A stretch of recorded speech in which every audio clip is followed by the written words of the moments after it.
Poussez de l'Éternel des cris de joie, vous tous habitants de la terre, servez l'Éternel avec joie, venez avec allégresse en sa présence, sachez que l'Éternel est Dieu, c'est lui qui nous a fait et nous nous appartenons. Nous sommes son peuple et les troupeaux de son pâturage. Entrez dans ses portes, célébrez-les, bénissez son nom, car l'Éternel est bon, sa bonté est toujours, et sa fidélité de génération en génération.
Amen. Debout, s'il vous plaît. Premier chant, c'est le numéro 62. Nous allons chanter ensemble.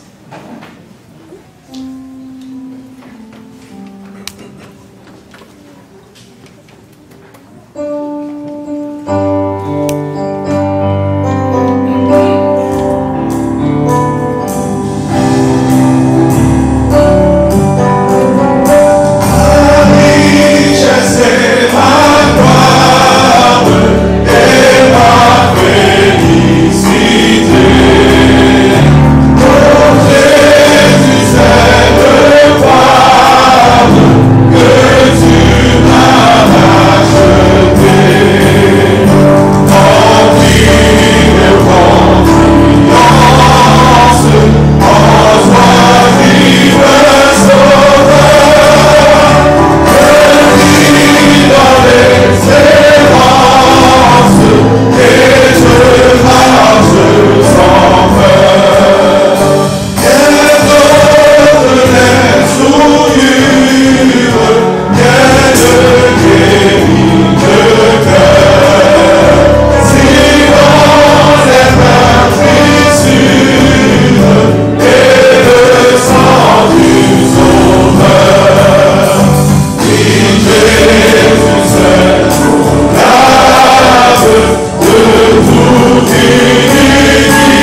Bonjour, frères et sœurs.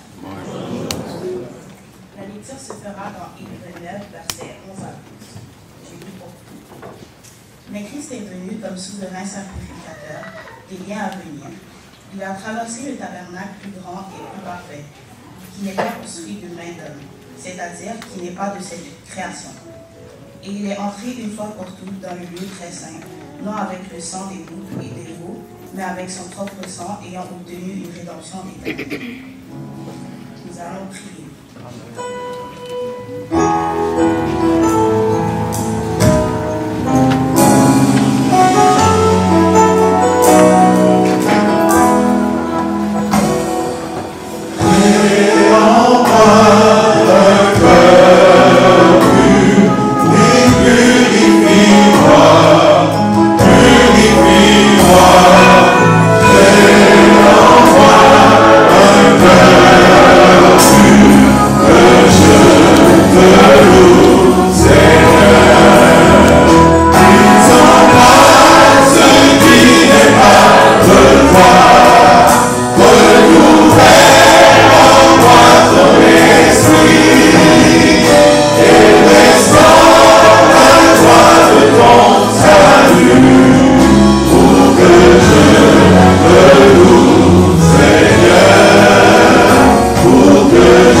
Notre bon et tendre Père Céleste,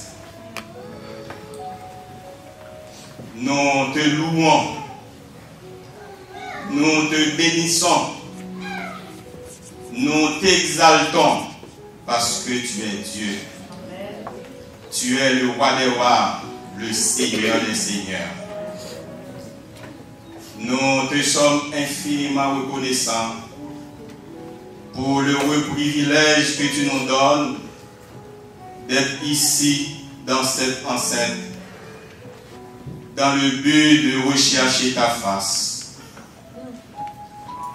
Après avoir traversé une longue semaine de dur labeur, une semaine au cours de laquelle nous étions ça et là dans nos activités personnelles, tu avais délégué tes saints anges pour nous sécuriser, pour nous protéger. Et en cet instant spécial, jour béni, mis à part, nous sommes contents de pouvoir nous retrouver à tes pieds pour unir nos voix avec celles des anges pour chanter « Mon âme bénit l'Éternel ». Que tout ce qui est en moi bénisse son Saint-Nom. Mon âme bénit l'Éternel et n'oublie aucun de ses bienfaits. Merci, Papa, pour ce que tu es. Merci pour ce que tu représentes pour nous. Et en dépit de tous ces bienfaits envers nous manifestés, de notre côté, nous avons fait ce qui est mal à tes yeux.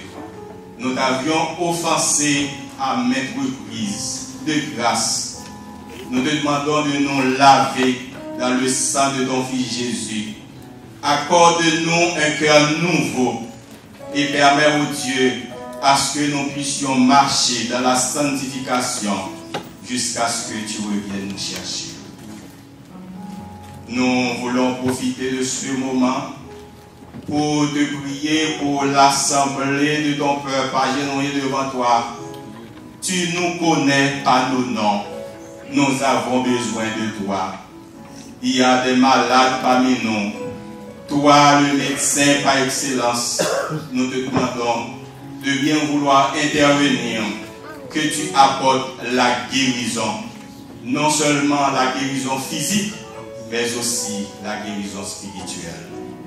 Nous voulons aussi te prier pour nos personnes âgées qui ne peuvent pas venir à l'église, là où elles se trouvent. Nous te demandons, Père, de les assister, de les bénir. nous voulons aussi te prier pour les jeunes de cette église.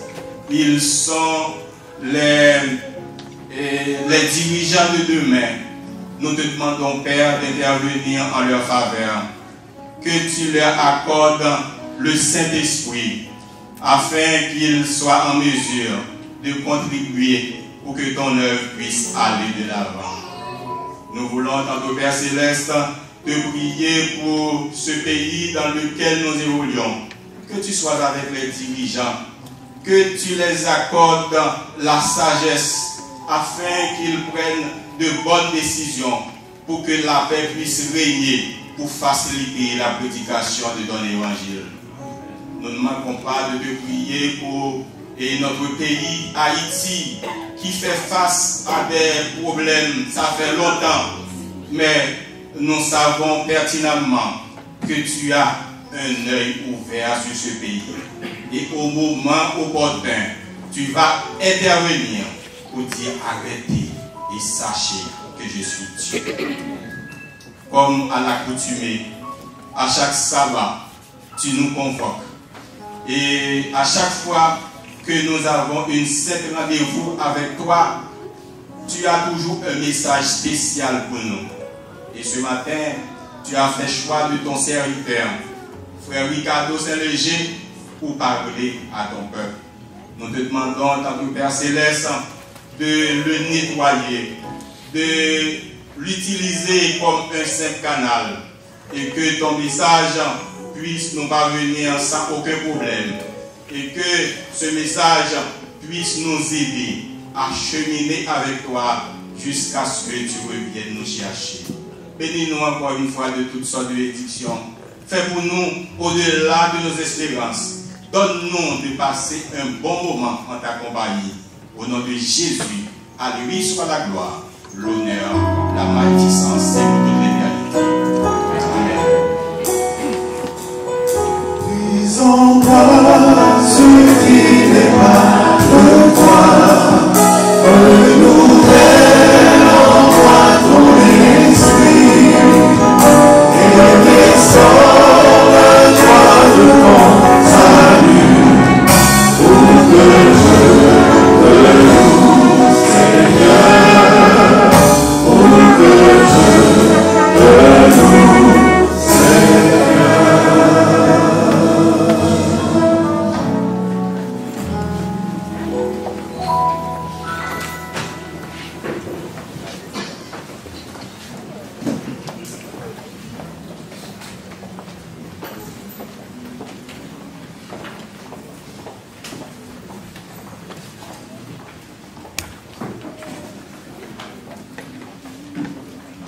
Chers frères et sœurs, bonjour. La paix de Dieu soit avec vous. Nous sommes parvenus au point de service de fidélité.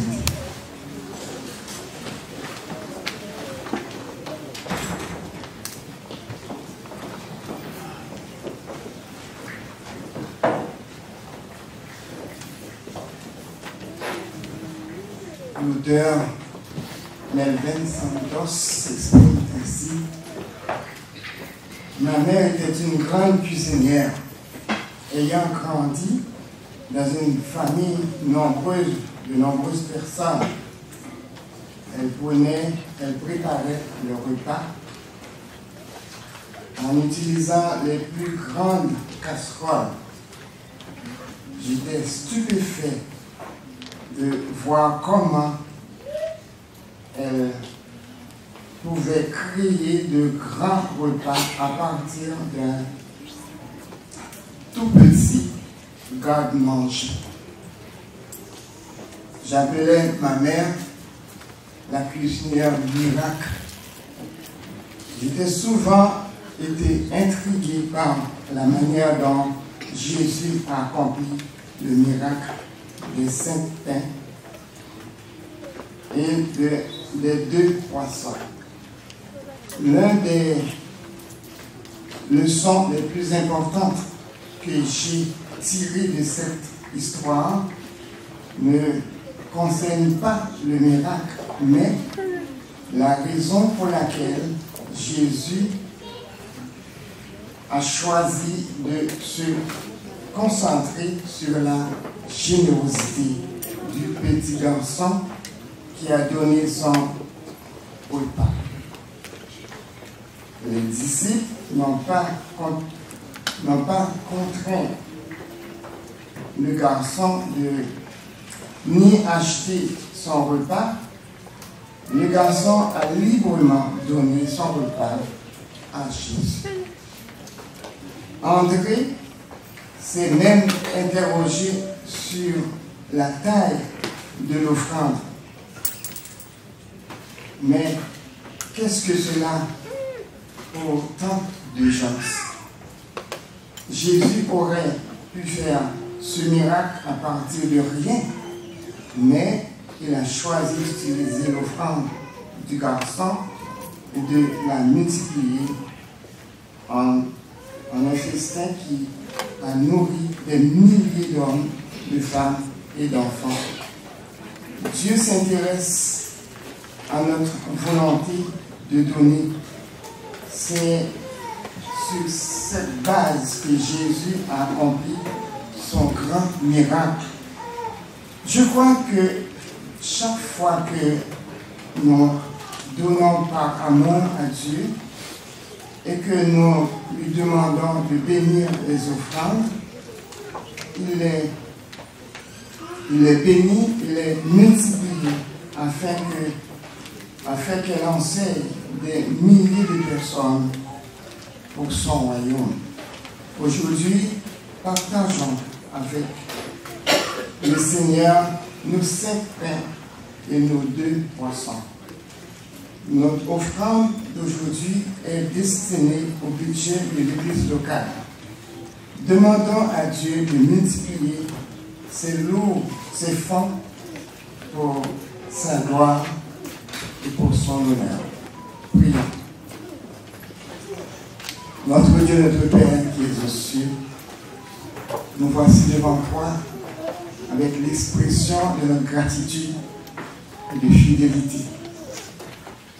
Nous te demandons de bénir ces dîmes et ces offrandes et qu'ils soient utilisés dans l'émancipation de l'évangile de grâce et de paix que tu nous as transmis à travers Jésus-Christ.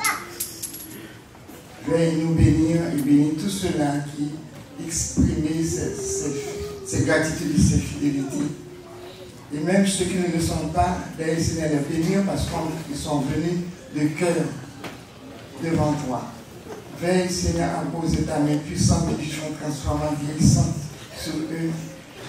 Et que bientôt, ils pourront participer activement à cette belle œuvre, la fidélité. Veille nous bénir, nous sanctifier, nous purifier, nous guérir, nous faire une grâce. Nous sommes indignes de toi, nous t'en prions dans ton Fils Jésus-Christ. Mais qui vit qui est au siècle des siècles. Amen.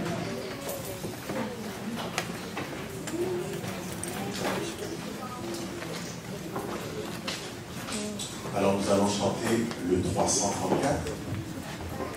C'est mon joyeux service.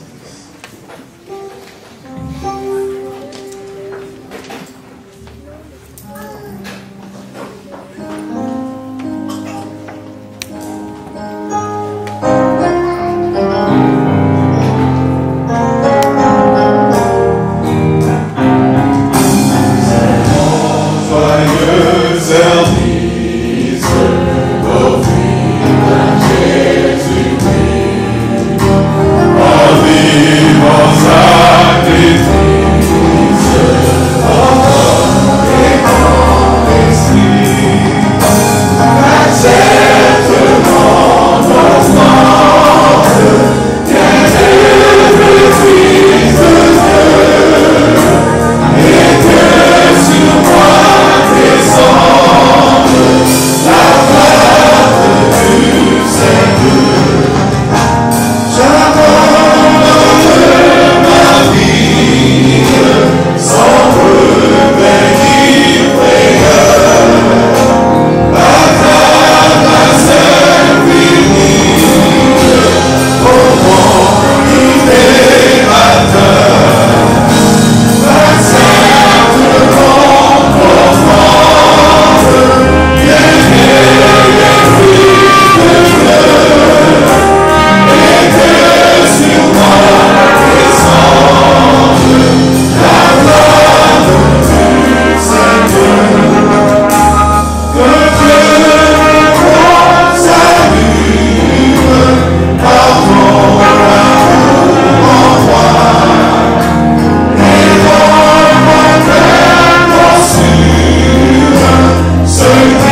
et sœurs bien-aimés, ça va? Il y a des moments difficiles dans la vie.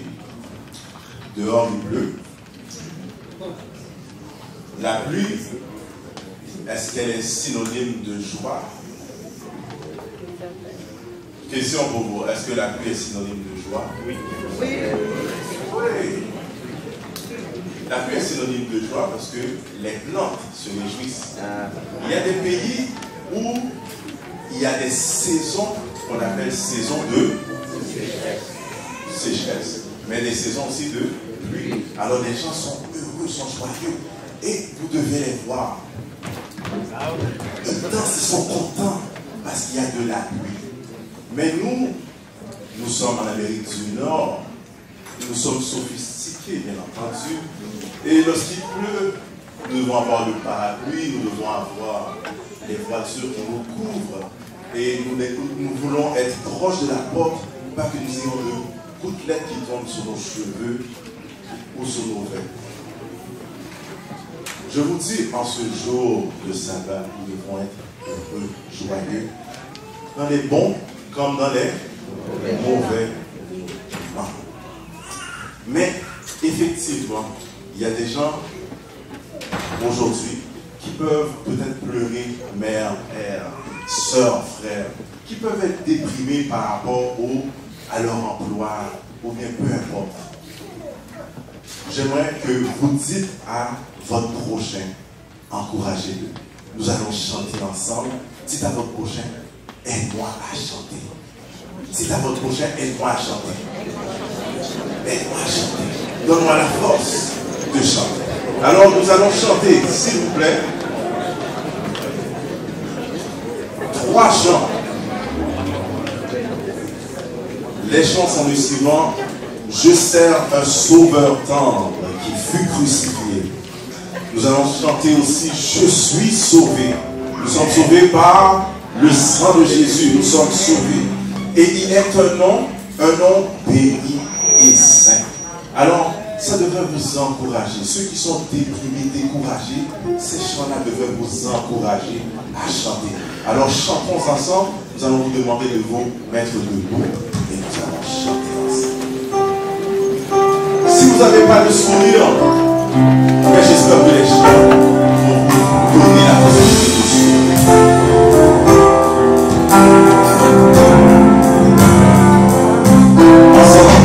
Je sers un sauveur d'homme qui fut crucifié.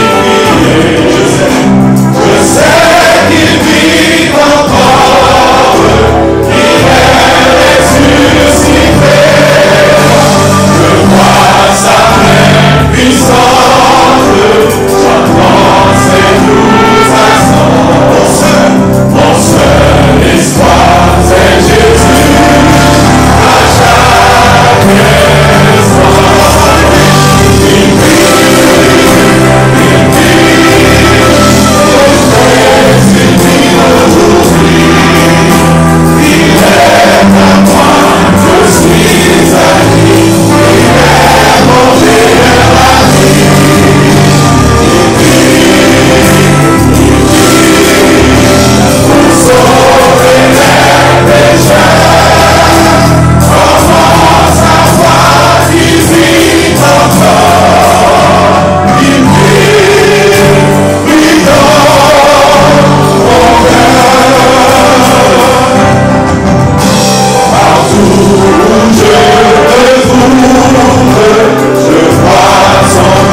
nous encourager. Alors le dernier chant, c'est Il est un nom béni et saint. Amen. Ce nom est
arrivons au moment d'écouter l'Éternel nous parle.